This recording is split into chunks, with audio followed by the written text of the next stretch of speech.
Hello दोस्तों, आज मैं आपको इस आलिया कट कुर्ती को बनाना बताऊंगी, जिसे मैंने साड़ी के फैब्रिक के साथ बनाया है।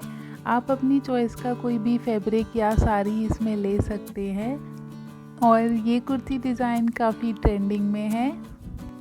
तो इसे बनाने के लिए देखिए मेरे पास ये साड़ी थी जिसका फैब्रिक कॉटन सिल्क में है और इसकी हाफ साइड इस तरह का वर्क था जिसमें से मैंने चोली बनाई है, देखिए इस वर्क में से। और इसकी दूसरी साइड में ये बांधनी प्रिंट दे रखा था जिसमें से मैं घेरा बनाऊंगी। तो सबसे पहले मैं इन दोनों पार्ट को बीच से कट करके अलग कर लूँगी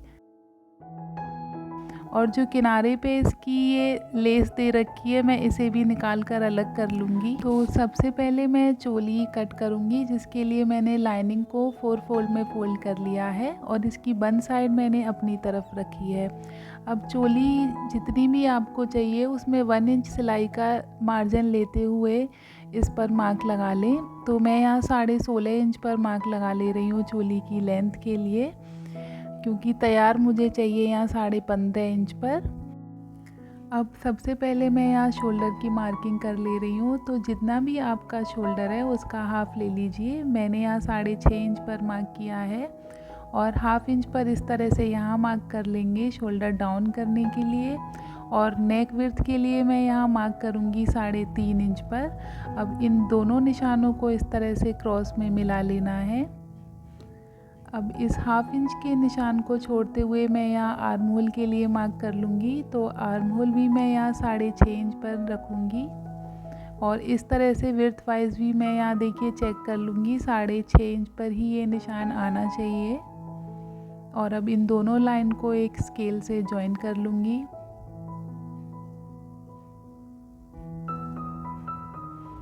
अब इस तरह से देखिए इस लाइन को यहाँ आगे की तरफ सीधा कर लूँगी।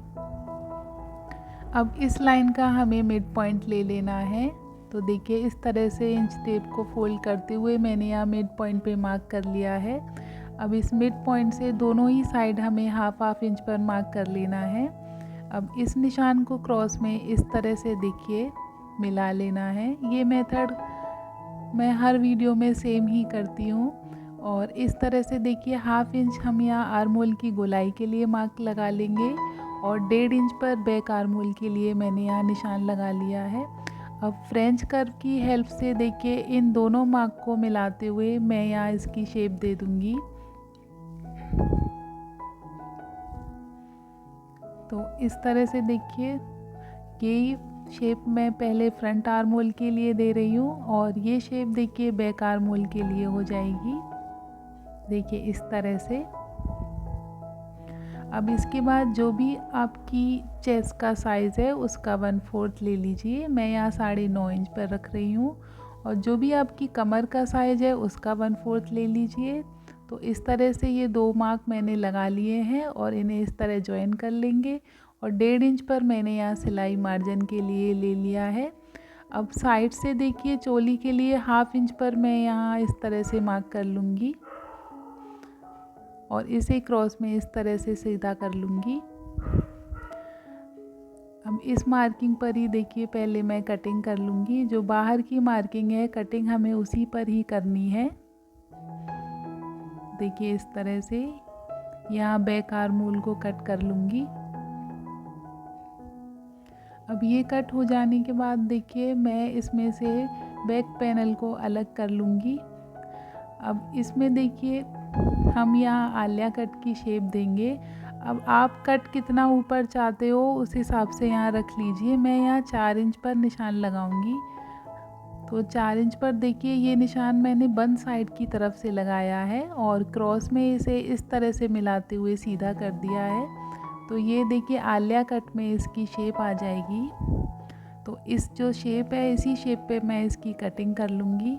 आप ये निशान 4 से 4.5 इंच पर भी रख सकते हैं, पर उससे ज़्यादा अगर आप रखेंगे तो इसका लुक इतना अच्छा नहीं आएगा। और यहाँ देखिए मैंने फ्रंट आर्म होल की भी कटिंग कर ली है। तो इस तरह से देखिए ये कटिंग हो गई है हमारे फ्रंट पार्ट की। अब जो चोली का बैक पार्ट है उसके नेक में देखिए अस्तर पर ही कट कर लूँगी। तो जिसके लिए नेक विड्थ में रखूँगी 3.5 इंच पर और देखिए इसकी लेंथ के लिए निशान लगाऊंगी मैं यहाँ 4.5 इंच पर। अब इस तरह से यहाँ भी देखिए 3.5 इंच पर नेक विड्थ के लिए निशान लगा लूँगी और इन दोनों निशानों को इस तरह से जॉइन करके कर्व स्केल से मैं यहाँ इसकी राउंड शेप दे दूँगी। देखिए इस तरह से इसी शेप में अब इस नेक को भी कट कर लूँगी। तो देखिए ये बैक पार्ट की भी कटिंग हो चुकी है। तो हमारे चोली के दोनों ही पार्ट कट चुके हैं। अब इन्हें देखिए मैं यहाँ इस तरह से मेन फैब्रिक पे कट कर लूँगी। तो इस एम्ब्रॉयडरी को ध्यान में रखते हुए देखिए मैं यहाँ चोली के फ्रंट पार्ट की कटिंग करूँगी। तो इस वर्क के अकॉर्डिंग ही देखिए मैंने कपड़े को इस तरह से एडजस्ट कर लिया है। तो इस तरह से देखिए इसी शेप में मैं इसको कट करके अलग कर लूँगी। और देखिए मेन फैब्रिक को मैंने लाइनिंग के फैब्रिक से 1/2 इंच एक्स्ट्रा ही कट किया है। आपको भी इसी तरह से कट कर लेना है। तो ये कट हो जाने के बाद अब मैं देखिए प्लेन फैब्रिक से इस बैक पैनल को कट करूँगी। और इस फैब्रिक को कट करते समय नेक की शेप हमें कट नहीं करनी है। और स्लीव्स के लिए मैंने साड़ी का प्लेन फैब्रिक ही यूज़ किया है, जिसको 4 फोल्ड करके रख लिया है। स्लीव्स में यहाँ फुल लेंथ रखूँगी, तो जो भी आपकी फुल लेंथ है उसमें 2 इंच मार्जिन का ऐड करके निशान लगा लें। तो मैं यहाँ 29 इंच पर लेंथ के लिए निशान लगा लूँगी। तैयार लेंथ मैं रखूँगी यहाँ 27 इंच पर। तो इस तरह से देखिए लेंथ के निशान को मैंने यहाँ सीधा कर लिया है। अब स्लीव्स का विड्थ रखूँगी मैं यहाँ 9.5 इंच पर। आप अपने आर्म होल के अकॉर्डिंग रखें। और अब देखिए इस मार्क से नीचे की तरफ मैं यहाँ 4 इंच पर निशान लगा लूँगी।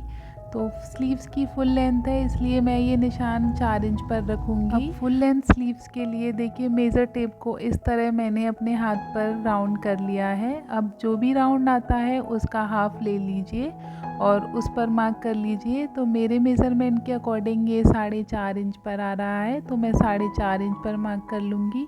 और 1.5 इंच में यहाँ सिलाई मार्जिन के लिए ले लूँगी। इस तरह देखिए 6 इंच पर मैं ऊपर की तरफ निशान लगा लूँगी और यहाँ देखिए 6.5 इंच पर निशान लगा लूँगी। और इन मार्क को इस तरह मिलाते हुए मैं यहाँ फुल लेंथ स्लीव की शेप दे दूँगी। और एक्स्ट्रा 1.5 इंच मार्जिन के लिए भी मैंने निशान लगा लिया है। और जो मार्किंग है उसके अकॉर्डिंग मैंने यहाँ देखिए स्लीव की शेप दे दी है। और 1/2 इंच मैंने एक्स्ट्रा फ्रंट आर्म होल के लिए मार्किंग कर ली है। अब जो मार्किंग है उसी मार्किंग पर देखिए मैंने यहाँ कटिंग कर ली है। अब ऊपर से स्लीव्स की 2 लेयर उठाते हुए मैं यहाँ इसे कट कर लूँगी। तो ये कटिंग फ्रंट आर्म होल के लिए है और बीच से एक कट लगा लूँगी। तो इस तरह से देखिए हमारी स्लीव्स की भी कटिंग हो चुकी है। अब जो बचा हुआ साड़ी का हाफ हिस्सा था, देखिए जो बांधनी प्रिंट का फैब्रिक था उसमें से मैं कुर्ती का घेरा कट करूँगी। और जो साइड का ये बॉर्डर है इसे मैं नहीं कट करूँगी, ये कुर्ती की साइड्स में आ जाएगा। तो इस तरह से घेरे के लिए मैंने साड़ी के फैब्रिक को विड्थ वाइज एक फोल्ड में फोल्ड कर लिया है। फोल्ड करने के बाद कुर्ती का घेरा देखिए 22 इंच आ रहा है। अब कुर्ती की लेंथ के लिए मार्किंग करेंगे। तो इसके लिए जितनी भी आपकी लेंथ है उसमें से 15.5 इंच चोली के माइनस कर दें। उसे माइनस करने के बाद ही हमें कुर्ती की लेंथ के लिए निशान लगा लेना है। और 2 इंच बॉटम फोल्डिंग के लिए भी लेंथ में मार्क कर लें। तो मैंने यहाँ 35.5 इंच पर निशान लगा लिया है, क्योंकि मैं कुर्ती की रेडी लेंथ 51 इंच पर रखूँगी। तो उसके अकॉर्डिंग मैंने यहाँ लेंथ के लिए निशान लगा लिया और इसे कट कर लिया। ये कटिंग पहले हमने कुर्ती की बैक पार्ट की करी थी। अब कुर्ती के फ्रंट घेरे के लिए हमें बैक पार्ट से 4 इंच एक्स्ट्रा कट करके लेना है, यानी 4 इंच उसमें लेंथ में ऐड करके ही एक्स्ट्रा लेना है। तो उसके अकॉर्डिंग अब मैं यहाँ निशान लगा लूँगी 39.5 इंच पर। 4 इंच हम एक्स्ट्रा क्यों ले रहे हैं, क्योंकि 4 इंच हमने चोली में ऊपर की तरफ कट किया था। आप जितना भी चोली में कट करें उतना कुर्ती के फ्रंट घेरे में ऐड कर लें। तो इस तरह से मैंने देखिए यहाँ कट कर लिया है। अब 4 इंच पर देखिए मैं यहाँ मार्क कर लूँगी। ये मार्क मैं कुर्ती के खुली हुई हिस्से पे लगा रही हूँ, यानी हमें चोली के अपोजिट साइड इस मार्क को लगाना है। और जो शेप हमने चोली में दी थी सेम वही शेप मैं कुर्ती के फ्रंट घेरे में दूंगी। बस आप ये ध्यान रखें कि ये निशान हमें अपोजिट साइड में रखना है। और इस मार्किंग को इस तरह से कट कर लूँगी। अब चोली के लिए देखिए मैंने लाइनिंग और मेन फैब्रिक को आपस में जॉइन कर लिया है और वी शेप में मैंने यहाँ नेक कट कर ली है, जिसकी नेक विड्थ रखी है 6.5 इंच पर और नेक लेंथ रखी है मैंने यहाँ 8.5 इंच पर। डीपनेस आप अपने अकॉर्डिंग रख सकते हैं। और चोली की बैक नेक को देखिए मैं इस तरह से स्टिच करने के बाद इसे सीधा करके रेडी कर लूँगी। तो देखिए मैंने बैक नेक को बनाकर रेडी कर लिया है और फ्रंट नेक को भी मैंने पेपर पेस्टिंग के साथ रेडी कर लिया है।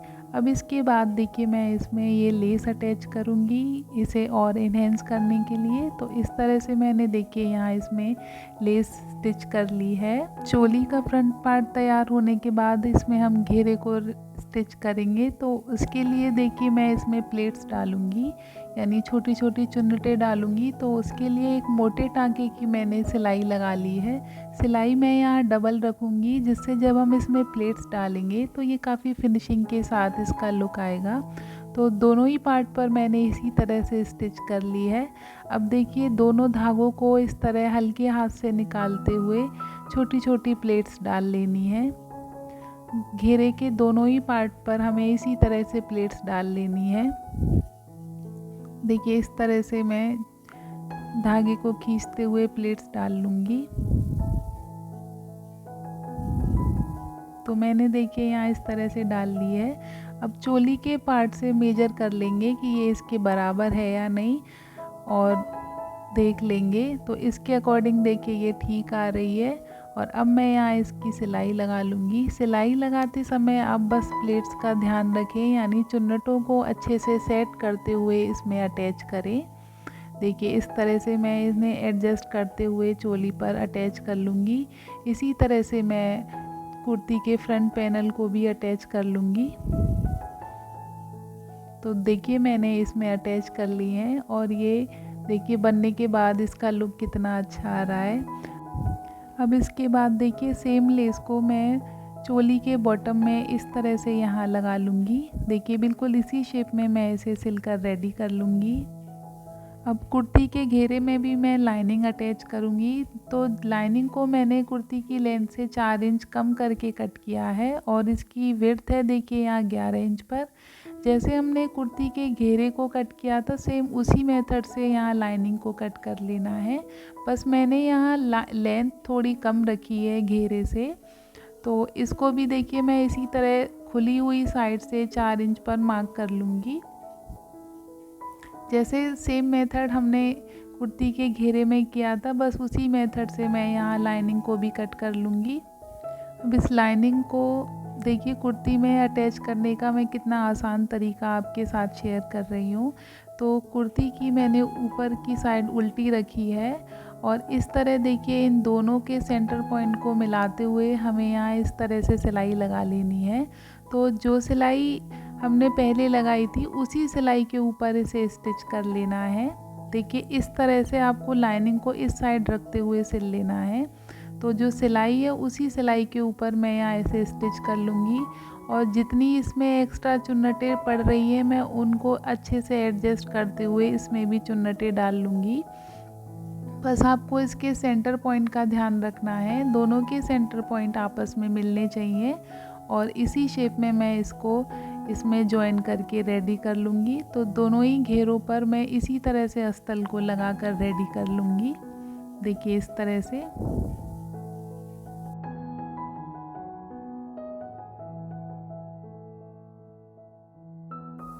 और लाइनिंग का जो बॉटम है उसे मैं अंदर की साइड इस तरह से फोल्ड कर लूँगी।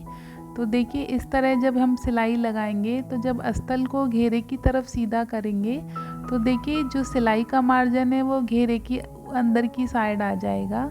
तो दोनों पर ही मैंने इसी तरह से लाइनिंग को ज्वाइन कर लिया है। अब उसके बाद हम यहाँ शोल्डर ज्वाइन कर लेंगे। तो शोल्डर जैसे मैं सेम मेथड के साथ करती हूँ उसी तरह से कर लेना है, यानी जो देखिए नेक की पट्टी है उसको इस तरह से ओवरलैप करते हुए मैं यहाँ सिलाई लगा दूँगी।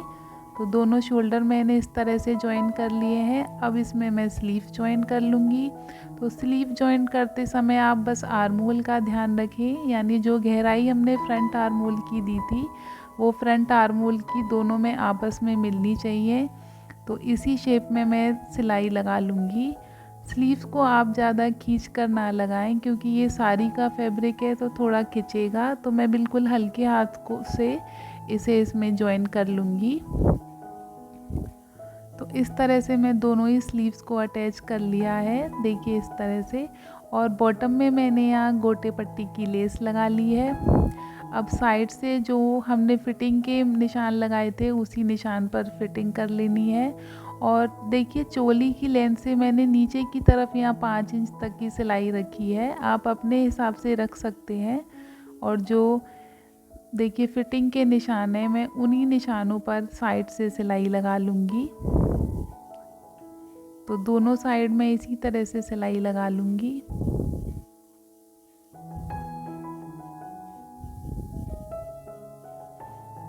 अब इसके बाद देखिए हमें यहाँ इसमें चाक फोल्डिंग करनी है, तो मैं इसमें देखिए लाइनिंग के फैब्रिक को इसमें अटैच नहीं करूँगी, यानी दोनों ही फैब्रिक की साइड अलग अलग रहेंगी, जिससे जब आप कुर्ती को पहनोगे तो ये पहनते टाइम काफ़ी कंफर्टेबल रहेगी।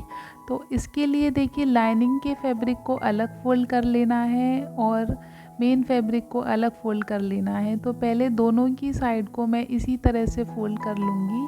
अब ये सिलाई देखिए हमें चाक फोल्डिंग से पहले ही लगा लेनी है, बस देखिए मैं इसे यहीं तक लगाकर इसे ख़त्म करूँगी, ऊपर तक अभी इसे नहीं ले जाऊँगी। सेम इसी तरह से मैं दूसरी साइड के देखिए मेन फैब्रिक के चाक को फोल्ड कर लूँगी, देखिए इस तरह से। इसे भी सेम मेथड से ही फोल्ड करना है, बस ऊपर की तरफ इसे पूरा कंप्लीट नहीं करना है। तो देखिए इसे भी मैंने यहाँ फोल्ड कर दिया है। अब देखिए जब इसे यहाँ हम चाक की तरफ ले जाएंगे तो मैंने लाइनिंग को देखिए क्रॉस में इस तरह निकाल दिया है। अब जो दूसरी साइड है उसकी मैंने लाइनिंग को फोल्ड करा है, जैसे हमने उसमें किया था सेम उसी तरह से, बस इसकी दूसरी साइड में मेन फैब्रिक को फोल्ड नहीं करूँगी, देखिए इस तरह से। अब यहाँ मैं देखिए लाइनिंग के फैब्रिक को अलग कर दूँगी क्रॉस में, आप वीडियो में अच्छे से देख सकते हैं। अब इस तरह जब हम इसे फोल्ड करेंगे तो ये इसके नीचे इस तरह से दब जाएगा।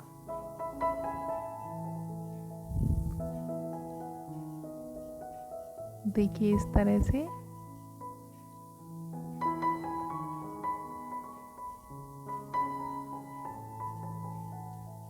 तो यहाँ देखिए बहुत ही फिनिशिंग के साथ आपको यहाँ इसे फोल्ड करना है।